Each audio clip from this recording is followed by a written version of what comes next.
अस्सलामुअलैकुम। आईसीसी पाकिस्तान पर मेहरबान। पाकिस्तान को चांस मिल गया। बांग्लादेश के खिलाफ इतनी बड़ी जीत दरकार। पाकिस्तान क्रिकेट टीम अब भी सेमीफाइनल में जा सकती है। पाकिस्तान क्रिकेट टीम को 2 इजाफी पॉइंट दिए गए। होस्ट टीम को फायदा। आईसीसी का फार्मूला आ गया। पाकिस्तान क्रिकेट टीम के लिए अब भी मौका है। सोशल मीडिया पर आपने कई ऐसी वीडियो देखी होगी जिस पर इस तरह लिखा हुआ आपको देखने को मिला होगा। क्या पाकिस्तान क्रिकेट टीम अब भी सेमीफाइनल की दौड़ में शामिल है? पाकिस्तान क्रिकेट टीम अब भी सेमीफाइनल में जा सकती है? अगर आपको मुकम्मल तफसील जानना है तो मैं आपको बिल्कुल ठीक और सच सच बताऊंगा कि पाकिस्तान क्रिकेट टीम की कितने फीसद चांस है। बस आप भाइयों से गुजारिश है इस मुख्तसर वीडियो को आखिर तक लाजमी देखें। आपको बताते चले आज ऑस्ट्रेलिया और साउथ अफ्रीका के माबेन होने वाले मैच में अब तक बारिश है और पाकिस्तान क्रिकेट टीम ने अपना अगला मैच बांग्लादेश के खिलाफ खेलना है। गुज़िश्ता रात न्यूजीलैंड क्रिकेट टीम ने बांग्लादेश टीम को शिकस्त दी, जो कि हमारी आखिरी उम्मीद थी वो भी दम तोड़ गई।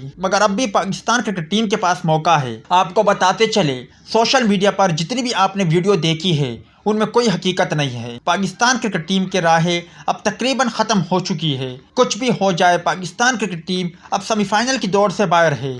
अगर 300 रन से भी बांग्लादेश के खिलाफ फतह हासिल कर ले तो भी पाकिस्तान क्रिकेट टीम सेमीफाइनल की दौड़ से बाहर है। हाँ, पाकिस्तान क्रिकेट टीम के पास एक मौका मौजूद है।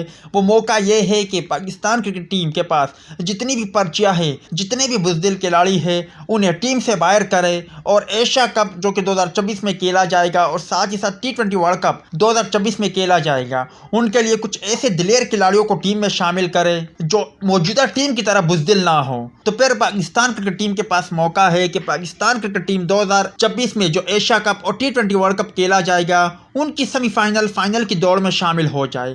मगर फिलहाल पाकिस्तान क्रिकेट टीम का जो अगला मैच है वो बांग्लादेश के खिलाफ खेलना है और अगर पाकिस्तान क्रिकेट टीम जीते या हारे उसका पाकिस्तान क्रिकेट टीम को कोई फ़ायदा नुकसान नहीं होगा।